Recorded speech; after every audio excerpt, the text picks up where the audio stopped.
The first thing I want to say is that Sissy Spacek is an angel. Sissy Spacek is an angel sent from heaven. She's got that Rh negative Nephilim blood. When you die, and if you've led a righteous life, it's Sissy Spacek who floats down from the clouds and carries you away to your just reward. Sissy Spacek is the reason why movies exist. Movies exist to commit rare and beautiful things to posterity. Sissy Spacek is one of those actors who colors the entire tone of a film with her beatitude. You stand Sissy Spacek against a vast stretch of picturesque landscape, and there you go, you're off to the races. Now you're making movies. Whatever good things I have to say about Sissy Spacek, you might as well apply some of that to Martin Sheen as well. There's a certain authenticity to some actors where it seems like they just wandered into frame, like they wandered onto set one day and a movie just grew up around them, like when a house is built around a tree or how a town springs up around a body of water. Badlands is one of those movies where you couldn't just give the script to anyone and expect them to produce the same result. The whole is greater than the sum of its parts, music, imagery, story, and performance all coming together in a perfect alchemical concoction. Take one of those elements away, take away the jaunty xylophone music or the vintage Kodak landscapes, and the movie just wouldn't be the same. Badlands is a movie about fantasy, about self-image, about the fantasies people concoct around themselves and other people, and how so much of what they do is because of those fantasies. A young girl runs off with an older man, in part because he looks like James Dean. They commit a series of murders across the American Midwest, living for a time like Swiss Family Robinson in a treehouse in the woods. In many ways, Holly and Kit seem to live like animals. Neither seems to give much thought to what they want or how to get it beyond taking it at gunpoint. They don't seem especially afraid of death or of going to prison. Instead, whatever sense of mortality they might have seems entirely wrapped up in the fear of being forgotten, in striving towards this kind of 1950s-era American fantasy built upon fame and notoriety, where the American iconoclast is something between a Wild West outlaw and a Hollywood tabloid darling.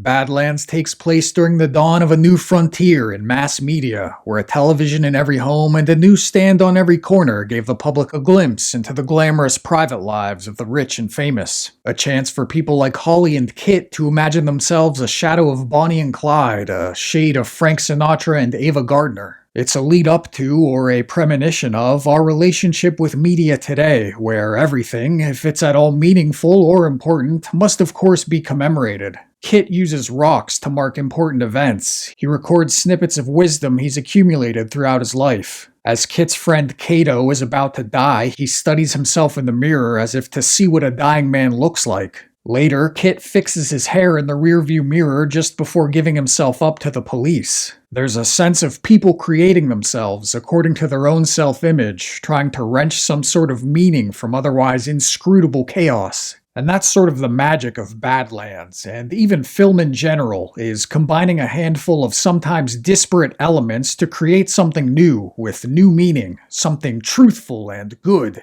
Sissy Spacek and Martin Sheen dancing languidly to a record player in the middle of the forest, a black Cadillac speeding across the plains, sudden bursts of violence rendered almost incidental by Sissy Spacek's soft, contemplative narration. The imagery is simple, it's direct, it marks the bittersweet passing of the American frontier mythos into garish tabloid pulp. In conclusion, Badlands is a really good movie.